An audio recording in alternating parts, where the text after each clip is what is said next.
ನಮಸ್ಕಾರ ವೀಕ್ಷಕರೇ.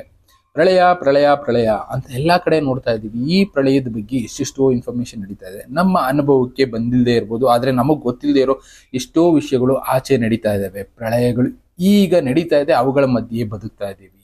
ನಮ್ಮ ಅನುಭವಕ್ಕೆ ಬರಬೇಕಾದ್ರೆ ಇನ್ನೊಂದು ಸ್ವಲ್ಪ ಟೈಮ್ ತಗೋಬಹುದು, ಆದರೆ ಪ್ರಪಂಚದ ಮೂಲೆ ಮೂಲೆಯಲ್ಲಿ ಅದರ ಅನುಭವ ಆಗ್ತಾ ಇದೆ. ಈಗ ಎಲ್ಲಾ ದೇಶಗಳು ಇದನ್ನ ಎದುರಿಸ್ತಾ ಇದೆ. ಅವುಗಳನ್ನ ನಾವು ತಿಳ್ಕೊಳ್ಬೇಕಾಗಿದೆ. ಯಾಕೆಂದ್ರೆ ಮುಂದಿನ ದಿನಗಳು ನಮ್ಮಲ್ಲೂ ಅಂತ ಪರಿಸ್ಥಿತಿ ಬರಬಹುದು. ಅಂತದಕ್ಕೆ ಸಜ್ಜಾಗಬೇಕಾಗಿದೆ ಅನ್ನೋದಕ್ಕೋಸ್ಕರನೇ ಈ ವಿಷಯಗಳನ್ನ ತಿಳಿಸ್ತಾ ಇದ್ದೀವಿ. ಈ ಪ್ರೋಗ್ರಾಮ್ ಅಲ್ಲಿ ನಾವು ತಿಳಿಸ್ತಾ ಇರೋ ವಿಷಯಗಳು ಯಾವುದೂ ಕೂಡ ಕಾಲ್ಪನಿಕ ಅಲ್ಲ, ಎಲ್ಲ ಕೂಡ ನಡೀತಾ ಇರೋದೇ. ನಾವು ಕಣ್ಮುಂದೆ ನೋಡ್ತಾ ಇರೋದು. ಸುತ್ತಮುತ್ತ ಪ್ರಪಂಚದಲ್ಲಿ ಇಂಥ ನ್ಯೂಸ್ಗಳು ಎಷ್ಟೆಷ್ಟೋ ನಡೀತಾ ಇದೆ. ನಾವು ಇದನ್ನ ತಿಳ್ಕೊಬೇಕು. ಇದನ್ನ ಕಾಲಜ್ಞಾನಿಗಳು ಬರೆದಿದ್ರು, ಇಲ್ಲ ಜ್ಞಾನಿಗಳು ತಿಳಿಸಿದ್ರು, ಇಲ್ಲ ಸೈಂಟಿಸ್ಟ್ಗಳು ತಿಳಿಸಿದ್ರು ಅನ್ನೋದಕ್ಕಿಂತ ಈಗ ಅನುಭವ ಎಲ್ಲರಿಗೂ ಆಗ್ತಾ ಇದೆ. ಅದರ ಅನುಭವದಿಂದ ಜನ ಪಾಠ ಕಲಿತಾ ಇದ್ದಾರೆ. ಎಕ್ಸಾಂಪಲ್ಗೆ ಈ ವಿಡಿಯೋಗಳಿಂದ ನಾನು ನಿಮಗೆ ತಿಳಿಸ್ತಾ ಇದ್ದೀನಿ ಇವತ್ತು. ಈ ವಿಡಿಯೋದಲ್ಲಿ ನೋಡಿ, ಇದು ಚೈನಾದಲ್ಲಿರುವಂತ ಒಂದು ಬಾವಿ. ಈ ಬಾವಿನಲ್ಲಿ ನೀರು ಯಾವಾಗ ಕುದಿಯೋದಕ್ಕೆ ಶುರು ಆಗುತ್ತೆ, ಅದ್ರ ಸುತ್ತಮುತ್ತ ಪ್ರದೇಶದಲ್ಲಿ ಭೂಕಂಪಗಳು ಆಗುತ್ತೆ ಅಂತ ಚೈನೀಸ್ ನಂಬಿದ್ದಾರೆ. ಇನ್ನು ಇಂಡೋನೇಷ್ಯಾದಲ್ಲಿ ವಾಲ್ಕೆನೋ ಹೋಗ್ತಾ ಇರೋದನ್ನ ನೋಡಿದ್ವಿ.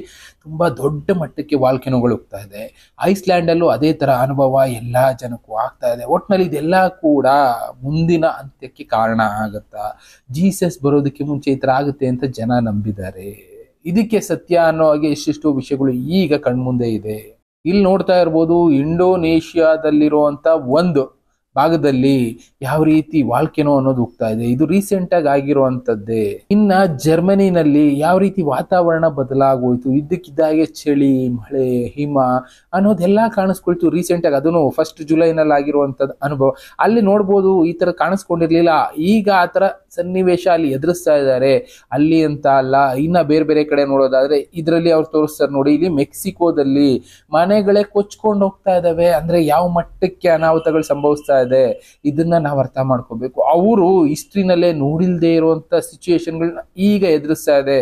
ಇಂಡೋನೇಷ್ಯಾದಲ್ಲಿ ಒಂದು ಕಡೆ ಭೂಕಂಪದ ಹಾವಳಿ ಆದ್ರೆ ಜಕಾರ್ತಾ ಅಲ್ಲಿ ಪ್ರವಾಹ ಅನ್ನೋದು ಜನರ ಜೀವನನ ಹಿಂಡ್ತಾ ಇದೆ. ಇದೇ ಇಲ್ಲಿ ಆಗ್ತಾ ಇರುವಂತ ಬದಲಾವಣೆ. ಜಪಾನಲ್ಲೂ ಸೀರೀಸ್ ಆಗಿ ಭೂಕಂಪಗಳಾಗ್ತಾ ಇದಾವೆ. ಇನ್ನು ಅಲಾಸ್ಕಾದಲ್ಲೂ ರೀಸೆಂಟ್ ಆಗಿ ಭೂಕಂಪ ಅನ್ನೋದಾಯ್ತು. ಅದ್ರ ಅನುಭವಗಳನ್ನ ಜನ ಎದುರಿಸಿದ್ರು. ಇನ್ನ ಫ್ರಾನ್ಸ್ ಅಲ್ಲಿ ಕಾಡ್ಗಿಚ್ಚು ಅನ್ನೋದು ಎಷ್ಟೋ ಎಕರೆ ಭೂಮಿನ ಬೆಂಕಿಯಿಂದ ಸುಡ್ತಾ ಇದೆ. ಲಾಸ್ ಏಂಜಲೀಸ್ ಅಲ್ಲಿ ನೋಡಿದ್ವಿ, ಪ್ರಾಣಿಗಳು ಯಾವ ತರ ಬಲಿಯಾದ್ವು. ಕಾಡು ಅನ್ನೋದು ಸಾವಿರಾರು ಹೆಕ್ಟೇರ್ ಜಾಗ ಅನ್ನೋದು ಬಲಿಯಾಗೋಯ್ತು. ಈಗ ಅಂತದ್ದು ಫ್ರಾನ್ಸ್ ಅಲ್ಲೂ ಕೂಡ ಆಗ್ತಾ ಇದೆ. ಇನ್ನ ಚೈನಾದಲ್ಲೂ ಭೂಕಂಪ ಆಗಬಹುದು ಅನ್ನೋ ಒಂದು ಸನ್ನಿವೇಶ ಈಗ ಜನ ಎದುರು ನೋಡುವಾಗ ಮಾಡಿದೆ. ಕಾರಣ ಚೈನೀಸ್ ಏನ್ಷಿಯಂಟ್ ಅವಾಗಿನ ಕಾಲದಲ್ಲಿ ಒಂದು ಬಾವಿ ಅನ್ನೋದಿತ್ತು. ಈ ಬಾವಿನಲ್ಲಿ ಯಾವತ್ತು ನೀರು ಕುದಿಯೋದಕ್ಕೆ ಶುರು ಆಗುತ್ತೋ ಆ ಭಾಗದಲ್ಲಿ ಭೂಕಂಪಗಳಾಗುತ್ತೆ ಅಂತಾನೆ ಜನ ನಂಬಿದ್ದಿತ್ತು. ಇವತ್ತು ಅಂತ ಸನ್ನಿವೇಶ ಚೈನಾದವ್ರು ನೋಡ್ತಾ ಇದ್ದಾರೆ. ಈ ನೀರು ಉಕ್ಕೋದಕ್ಕೆ ಶುರು ಮಾಡಿದೆ. ನಾರ್ಮಲಿ ರಿಂಗ್ ಆಫ್ ಫೈರ್ ಅಲ್ಲಿ ಏನಿದೆ, ಈ ಜಾಗದಲ್ಲಿ ಈಗ ಆಲ್ರೆಡಿ ವಾಲ್ಕೆನೋಗಳು ಎರಪ್ಟ್ ಆಗ್ತಾ ಇದೆ, ಭೂಕಂಪಗಳಾಗ್ತಾ ಇದೆ, ಸುನಾಮಿಗಳು ಹೇಳ್ತಾ ಇದೆ. ಇದನ್ನೆಲ್ಲ ನೋಡ್ತಾ ಇದೀವಿ. ಅದ್ರ ಜೊತೆ ಇದು ಚೈನಾಗೆ ಒಂದು ಎಚ್ಚರಿಕೆಯನ್ನ ಕೊಡ್ತಾ ಇದೆ. ಚೈನಾ ಬಾರ್ಡರ್ ಕೂಡ ಈ ರಿಂಗ್ ಆಫ್ ಫೈರ್ ನಲ್ಲಿ ಬರೋದ್ರಿಂದ ಆ ಭಾಗದಲ್ಲೂ ಕೂಡ ಭೂಕಂಪ ಅನ್ನೋದು ಸಂಭವಿಸಬಹುದು ಅನ್ನೋ ಒಂದು ಲೆಕ್ಕಾಚಾರಗಳು ಅಲ್ಲಿರುವಂತ ಹಿರಿಯರು ನಂಬಿದ್ದಾರೆ. 2012 ಫಿಲಂ ನೋಡಿರ್ತೀವಿ. ಅದ್ರಲ್ಲಿ ಯಾವ ರೀತಿ ಸುನಾಮಿ ಬಂತು, ಯಾವ ರೀತಿ ಎಲ್ಲ ಕುಚ್ಕೊಂಡೋಯ್ತು ಅಂತ. ಆ ತರ ಸನ್ನಿವೇಶಗಳು ಮತ್ತೆ ರಿಪೀಟ್ ಆಗುತ್ತಾ ಅನ್ನೋ ಒಂದು ಯೋಚನೆ ಚೈನಾದವ್ರಿಗೆ ಅಂತ ಅಲ್ಲ, ಈ ಕಡೆ ಜಪಾನ್, ತೈವಾನ್, ಚೈನಾ, ಫಿಲಿಪೈನ್ಸ್ ಎಲ್ಲಾ ಕಡೆ ಕಾಡ್ತಾ ಇದೆ. ಸಮುದ್ರದೊಳಗಡೆ ಏನಾಗ್ತಾ ಇದೆ ಗೊತ್ತಾಗ್ತಾ ಇಲ್ಲ. ಇನ್ನ ಯಾವಾಗ ಪ್ರವಾಹ ಬರುತ್ತೆ ಗೊತ್ತಾಗ್ತಾ ಇಲ್ಲ. ಒಟ್ನಲ್ಲಿ ಎಲ್ಲಾ ಕೂಡ ಕೊಚ್ಕೊಂಡು ಹೋಗುತ್ತೆ ಅನ್ನೋದು ಮಾತ್ರ ಸತ್ಯ. ಮನೆ ಮಠ ಎಲ್ಲಾ ಕೊಚ್ಕೊಂಡು ಹೋಗುವಂತ ಸಂದರ್ಭ ಈಗ ದೇಶಗಳು ನೋಡ್ತಾ ಇದೆ. ಎಕ್ಸಾಂಪಲ್, ಅಮೆರಿಕಾದಲ್ಲಿ ಅಂಡರ್ ವಾಟರ್ ವಾಲ್ಕೆನೋ ಒಂದು ಎರಪ್ಷನ್ ಆಗ್ತಾ ಇದೆ ಅನ್ನೋದು ಈಗ ಸೈಂಟಿಸ್ಟ್ಗಳು ಹೇಳ್ತಾ ಇರೋದು. ಇದು ಯಾರು ಎಕ್ಸ್ಪೆಕ್ಟೇ ಮಾಡಿರ್ಲಿಲ್ಲ. ನೀರೊಳಗಡೆ ವಾಲ್ಕೆನೋಗಳು ಎರಪ್ಷನ್ ಆಗೋದ್ರಿಂದ ಭೂಕಂಪಗಳು ಜಾಸ್ತಿ ಆಗುತ್ತೆ. ಈಗ ಸದ್ಯಕ್ಕೆ ಅಮೆರಿಕ ಭೂಭಾಗ ಏನಿದೆ ಆ ಭಾಗದಲ್ಲಿ ರೀಸೆಂಟ್ ಆಗಿ ಹೇಳಿದ್ರಲ್ಲ, ಆ ಭಾಗ ಏನಿದೆ ಪಶ್ಚಿಮ America, west coast of America, ಇಲ್ಲಿರುವಂತ ಒಂದು ವಾಲ್ಕೆನೋ ಎರಪ್ಷನ್ ಆಗ್ತಾ ಇದೆ. ಅದ್ರ ಜೊತೆಗೆ ಯೆಲ್ಲೋ ಸ್ಟೋನ್ ಅಗ್ನಿಪರ್ವತದಲ್ಲೂ ಕೂಡ ಕೆಲವಷ್ಟು ನೀರಿನ ಬುಗ್ಗೆಗಳು ಹೋಗ್ತಾ ಇದೆ. ಇನ್ನು ಎಷ್ಟೆಷ್ಟೋ ಕಡೆ ರಂಧ್ರಗಳು ಫಾರ್ಮ್ ಆಗ್ತಾ ಇದೆ. 13 ಮೀಟರ್ 15 ಮೀಟರ್ ರಂಧ್ರಗಳು ಫಾರ್ಮ್ ಆಗ್ತಾ ಇದೆ. ಅದ್ರ ಬಗ್ಗೆ ರೀಸೆಂಟ್ ವಿಡಿಯೋಗಳಲ್ಲಿ ನಾನು ತಿಳಿಸಿದ್ದೆ. ಯೆಲ್ಲೋ ಸ್ಟೋನ್ ಸುತ್ತಮುತ್ತ ಇರುವಂತ ಪ್ರಾಣಿಗಳೆಲ್ಲ ಅಲ್ಲಿರುವಂತ ಜಾಗನ ಬಿಟ್ಟು ಬೇರೆ ಕಡೆ ಹೋಗ್ತಾ ಇದ್ದಾವೆ, ಗುಳೆ ಹೋಗ್ತಾ ಇದ್ದಾವೆ ಪ್ರಾಣಿಗಳು ಅಂತ ಇವರು ಅದನ್ನೇ ತೋರಿಸ್ತಾ ಇರೋದು. ಮೊದಲು ಕಾಡಲ್ಲಿದ್ದಂಥ ಕರಡಿಗಳು ಜಾಗ ಖಾಲಿ ಮಾಡಿದ್ವು, ಅದಾದ್ಮೇಲೆ ಕಾಡೆಮ್ಮೆಗಳು ಜಾಗ ಖಾಲಿ ಮಾಡಿದ್ವು, ಜಿಂಕೆಗಳು ಜಾಗ ಖಾಲಿ ಮಾಡಿದ್ವು. ಕೊನೆಗೆ ಕಾಡೇ ಖಾಲಿ ಆಗ್ತಾ ಇದೆ. ಪೂರ್ತಿಯಾಗಿ ರಸ್ತೆಗಳಿಗೆ ಇಳಿದು ಬಿಟ್ಟಿದೆ ಪ್ರಾಣಿಗಳು. ಒಟ್ನಲ್ಲಿ ಯೆಲ್ಲೋ ಸ್ಟೋನ್ ಅಗ್ನಿಪರ್ವತ ಏನಿತ್ತು ಇವತ್ತು ಖಾಲಿ ಆಗ್ತಾ ಇದೆ.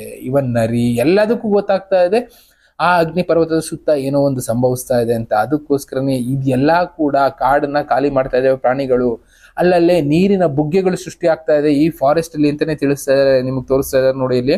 ಆ ಜಾಗದಲ್ಲಿ ನಾರ್ಮಲ್ ಆಗಿ ಏನು ಇಲ್ಲದೆ ಇದ್ದಿದ್ದು yellow stone is in danger ಅಂತ ಅದಕ್ಕೆ ತೋರಿಸ್ತಾರೆ. 2012 ಫಿಲಮ್ ಅಲ್ಲೂ ಇದೇ ತರ ಒಬ್ಬ ವ್ಯಕ್ತಿ ಅಲ್ಲಿ ಆಗೋದು ಸನ್ನಿವೇಶನ ಎಲ್ಲ ರೆಕಾರ್ಡ್ ಮಾಡಿ ಒಂದು ವಿಡಿಯೋ ಮಾಡಿ ಹೇಳ್ತಾ ಇರ್ತಾನೆ, ಇಲ್ಲ ರೇಡಿಯೋ ಮೂಲಕ ತಿಳಿಸ್ತಾ ಇರ್ತಾನೆ. ಆ ತರ ಸನ್ನಿವೇಶ ಈಗ ಯೆಲ್ಲೋ ಸ್ಟೋನ್ ಅಗ್ನಿ ಪರ್ವತದಲ್ಲಿ ಕಾಡ್ತಾ ಇದೆ.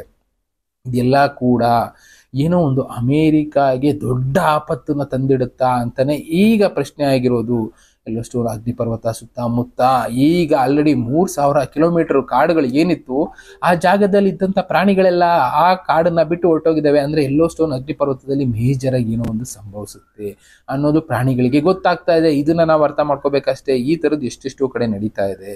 ಇನ್ನ ಅಲಾಸ್ಕಾದಲ್ಲೂ ಕೂಡ ರೀಸೆಂಟ್ ಆಗಿ 7.3 ಮ್ಯಾಗ್ನಿಟ್ಯೂಡಲ್ ಅರ್ತ್ ಬೇಕಾಯಿತು. ಇದು ರಿಂಗ್ ಆಫ್ ಫೈರ್ ಅಲ್ಲಿ ಬರುತ್ತಲ್ಲ ಅಂತದ್ದೇ ಒಂದು ಪೋರ್ಷನ್. ಇದ್ರ ಬಗ್ಗೆನೂ ನಾನು ರೀಸೆಂಟ್ ವಿಡಿಯೋಗಳಲ್ಲಿ ತಿಳಿಸಿದ್ದೀನಿ. ಯಾಕೆ ಇದೆಲ್ಲ ಆಗ್ತಾ ಇದೆ ಅಂದ್ರೆ ಸೂರ್ಯನಲ್ಲಿ ಒಂದು ಕರೋನಲ್ ಹೋಲ್ ಅನ್ನೋದು ದೊಡ್ಡದಾಗ್ತಾ ಇದೆ. ಆ ಹೋಲಿಂದ ಬರ್ತಾ ಇರುವಂತ ಎನರ್ಜಿಯಿಂದ ಈ ರೀತಿ ಸನ್ನಿವೇಶಗಳನ್ನ ಎದುರಿಸಬೇಕಾಗಿದೆ ಭೂಮಿ. ಇವತ್ತು ಭೂಮಿ ಒಳಗಡೆ ಇರುವಂತ ಮ್ಯಾಗ್ನೆಟಿಕ್ ಫೀಲ್ಡ್ ಲಾವಾ ಮೂವ್ಮೆಂಟ್ ಅಲ್ಲಿ ವೇರಿಯೇಷನ್ ಆಗಿದೆ. ಈ ಲಾವಾ ಮೂವ್ಮೆಂಟ್ ವೇರಿಯೇಷನ್ ಇಂದ ಏನೇನಾಗ್ತಾ ಇದೆ ಇವತ್ತು ಅದನ್ನ ನಾವು ನೋಡ್ತಾ ಇದ್ದೀವಿ. ಎಲ್ಲಂದ್ರಲ್ಲಿ ಅಗ್ನಿ ಪರ್ವತಗಳು ಹೋಗ್ತಾ ಇದೆ, ಎಲ್ಲಂದ್ರಲ್ಲಿ ಭೂಮಿ ಬಾಯಿ ಬಿರಿತಾ ಇದೆ. ಪ್ಲಸ್ ಬೇರೆ ಬೇರೆ ಕಡೆ ಸುನಾಮಿಗಳು ಹೇಳ್ಬೋದು. ಇನ್ನು ಅತಿಯಾದ ಟೆಂಪರೇಚರ್ ಕೂಡ ಕಾಡ್ತಾ ಇದೆ. ಇದು ಎಲ್ಲದಕ್ಕೂ ಕಾರಣ ಏನೋ ಒಂದು ಬದಲಾವಣೆ ಆಗೋದಕ್ಕೆ ಸಿದ್ಧ ಆಗ್ತಾ ಇದೆ ಭೂಮಿ ಅನ್ನೋದಕ್ಕೆ ಒಂದು ಮುನ್ಸೂಚನೆ ಕೊಡ್ತಾ ಇದೆ. ಆ ಮುನ್ಸೂಚನೆ ತಗೊಳ್ಳೋದು ಬಿಡೋದು ನಮಗ್ ಬಿಟ್ಟಿದ್ದು. ಪ್ರಳಯ ಅಂತ ಮಾತಾಡ್ತಾ ಇದ್ವಲ್ಲ, ಆಗ್ತಾ ಇದೆ. ನಾವು ಅನ್ಕೊಂಡ್ಬಿಟ್ಟಿದ್ವಿ ದೊಡ್ಡ ಮಟ್ಟಕ್ಕೆ ಒಂದೇ ಸಲ ಕೊಚ್ಕೊಂಡು ಹೋಗ್ಬಿಡುತ್ತೆ. ಇಲ್ಲ, ಯಾರು ಕೂಡ ಆತರ ಹೇಳಿಲ್ಲ ದೊಡ್ಡ ಮಟ್ಟಕ್ಕೆ ಒಂದೇ ಸಲ ಕೊಚ್ಕೊಂಡು ಹೋಗ್ಬಿಡುತ್ತೆ ಅಂತ. ನಿಧಾನಕ್ಕೆ ನಡೀತಾ ಇದೆ. ಅಲ್ಲಲ್ಲೇ ರಸ್ತೆಗಳು ಯಾವ ರೀತಿ ಬಿರುಕು ಬಿಡ್ತಾ ಇದೆ ಅನ್ನೋದನ್ನು ತೋರಿಸ್ತಾರೆ ನೋಡಿ ಇಲ್ಲಿ. ರೋಡುಗಳು ಏನಿಲ್ಲ ಅಂದ್ರೂ 3 ಅಡಿ ಗ್ಯಾಪ್ ಬಿಟ್ಕೊಳ್ತಾ ಇದೆ. ಅಷ್ಟು ದೊಡ್ಡ ಮಟ್ಟಕ್ಕೆ ಬಿರುಕುಗಳು ರಸ್ತೆಗಳಲ್ಲಿ ಬಿಟ್ಕೊಳ್ತಾ ಇದೆ. ಈ ರೀತಿನೇ ಆಗುತ್ತೆ ಅಂತ ಕಾಲಜ್ಞಾನಿಗಳು ಬರ್ತಿದ್ದು. ಭೂಮಿ ಬಾಯಿ ಬಿಡುತ್ತೆ ಅಂತ. ಇವತ್ತು ಅದಕ್ಕೆ ಸಾಕ್ಷಿ ಅನ್ನೋದನ್ನ ನೋಡ್ತಾ ಇದ್ದೀವಿ. ಇಷ್ಟು ಜಾಗಗಳಲ್ಲಿ ಈ ತರ ಸನ್ನಿವೇಶಗಳನ್ನ ನೋಡ್ತಾ ಇದ್ದಾರೆ. ಇವನ್ ಚೈನಾದಲ್ಲೂ ಕೂಡ ಆಗಿತ್ತು, ಜಪಾನಲ್ಲೂ ಕೂಡ ಈ ರೀತಿ ಭೂಮಿ ಬಾಯಿ ಬಿಡ್ತಾ ಇದೆ. ಅಲ್ಲಲ್ಲೇ ಹೋಲ್ಗಳು ಕ್ರಿಯೇಟ್ ಆಗ್ತಾ ಇದೆ, ದೊಡ್ಡ ಹೋಲ್ಗಳು ಕ್ರಿಯೇಟ್ ಆಗ್ತಾ ಇದೆ. ರೀಸೆಂಟ್ ಟೆಕ್ಸಾಸ್ ಅಲ್ಲಿ ಆಗಿರುವಂತ ಇನ್ಸಿಡೆಂಟ್ ನೋಡಿ. ಇದಕ್ಕಿದ್ದಂಗೆ ಒಂದು ಕೆಲವಷ್ಟು ಗಂಟೆಗಳಲ್ಲಿ ಆ ನೀರ್ ಹರಿದು ಪೂರ್ತಿಯಾದ ಭೂಭಾಗ ನೀರಲ್ಲಿ ಮುಚ್ಚೋಗುತ್ತೆ. ಜನ ಅಲ್ಲಿ ಓಡಾಡ್ತಾ ಇರೋದು ಕಾಣಿಸ್ತಾ ಇರ್ಬೋದು. ಫಿಲಂ ಸೀನ್ ನೋಡ್ತಾ ಇದೀವೇನೋ ಅಂತ ಅನ್ನಿಸ್ಬಿಡುತ್ತೆ. ಇದು ಫಿಲಂ ಸೀನ್ ಅಲ್ಲ, ಟೋಟಲ್ ಆಗಿ ಆಗ್ತಾ ಇರುವಂತ ಸನ್ನಿವೇಶ. ಇರುವಂತ ಜಾಗಗಳೆಲ್ಲ ಕೊಚ್ಕೊಂಡು ಹೋಗ್ತಾ ಇದಾವೆ ಪ್ರವಾಹದಿಂದ. ಇದು ಅಂತ ಅಲ್ಲ, ಇಷ್ಟಿಷ್ಟು ಜಾಗದಲ್ಲಿ ಇಂತಹ ಸನ್ನಿವೇಶಗಳನ್ನ ಎದುರಿಸ್ತಾ ಇದ್ದಾರೆ. ಜಸ್ಟ್ 1 hour 2 hours ನಲ್ಲಿ ಪೂರ್ತಿ ಭೂಭಾಗ ನೀರಲ್ಲಿ ಮುಚ್ಚೋಗ್ತಾ ಇದೆ. ಜನ ಎಲ್ಲಿ ಬದುಕ್ತಾ ಇದ್ವಿ, ನಾವೇನಾದ್ರೂ ನೀರಿನ ಮಧ್ಯೆ ಮನೆ ಕಟ್ಕೊಂಡಿದ್ವಾ ಅನ್ನೋ ಮಟ್ಟಕ್ಕೆ ಆಗಿದೆ. ಮನೆಗಳೆಲ್ಲ ನೀರಲ್ಲಿ ಮುಳುಗೋಗ್ತಾ ಇದೆ. ಇದನ್ನೇ ಹೇಳ್ತಾ ಇರೋದು. ಇದನ್ನ ಇನ್ನೊಂದು ಮಾತಲ್ಲ, ಅವ್ರು ಹೇಳ್ತಾರೆ ಜೀಸಸ್ ಬರೋದಕ್ಕೆ ಮುಂಚೆ ಈ ತರ ಎಲ್ಲ ಆಗತ್ತೆ ಅಂತ ಕಾಲಜ್ಞಾನಿಗಳು ಅವ್ರದ್ರಲ್ಲೂ ಬರ್ದಿದ್ರು. ಬೈಬಲ್ ಅಲ್ಲೂ ಇಂಥ ವಿಷಯಗಳನ್ನ ಬರ್ದಿದ್ರು ಅಂತಾನೆ ಈ ವಿಡಿಯೋದಲ್ಲೇ ಅವ್ರು ಡಿಸ್ಕಸ್ ಮಾಡಿದ್ರು. ಹೆಚ್ಚು ಕಡಿಮೆ ಈ ತರದ್ದು ಎಷ್ಟೆಷ್ಟೋ ವಿಷಯಗಳಿದೆ. ಜೀಸಸ್ ಬರೋದಕ್ಕೆ ಮುಂಚೆ ಪ್ರಕೃತಿ ವಿಕೋಪಗಳಾಗುತ್ತೆ, ಪ್ರಕೃತಿ ವಿಕೋಪದ ಜೊತೆ ಇನ್ನ ಅನಾಹುತಗಳು ಜಾಸ್ತಿ ಆಗ್ತಾ ಹೋಗುತ್ತೆ. ಈ ತರದ ಪ್ರಕೃತಿ ವಿಕೋಪಗಳು ಎಷ್ಟೆಷ್ಟೋ ನಮ್ಮ ಸುತ್ತಮುತ್ತ ನಡೀತಾ ಇದೆ. ತಿಳ್ಕೊಳ್ತಾ ಇರೋಣ, ಎಚ್ಚರಿಕೆ ವಹಿಸೋದು ನಮ್ಮ ಜವಾಬ್ದಾರಿ. ಎಚ್ಚೆತ್ಕೊಳ್ಳಿಲ್ಲ ಅಂದ್ರೆ ಯಾರಿಗೇನು ತೊಂದರೆ ಇಲ್ಲ. ಯಾರು ಎಚ್ಚೆತ್ಕೊಳ್ಳಲ್ವೋ ಅವ್ರಿಗೆ ತೊಂದರೆ ಆಗ್ಬೋದು. ಬಟ್ ಅದು ಇವತ್ತಾಗುತ್ತೋ ಇಲ್ಲ ನಾಳೆ ಆಗುತ್ತೋ ಇನ್ನೊಂದು 7 ವರ್ಷ ಬಿಟ್ಟಾಗುತ್ತೋ ಕಾಯ್ದು ನೋಡ್ಬೇಕು. ಒಟ್ನಲ್ಲಿ ಪ್ರಳಯದ ಮಧ್ಯೆ ಜೀವನ ಅನ್ನೋದಕ್ಕೆ ಸಾಕ್ಷಿಗಳು ಇವು. ಇನ್ನ ಬೇರೆ ಬೇರೆ ವಿಷಯಗಳ ಜೊತೆ ಮತ್ತೆ ಸಿಗ್ತೀನಿ. Thank you, good by.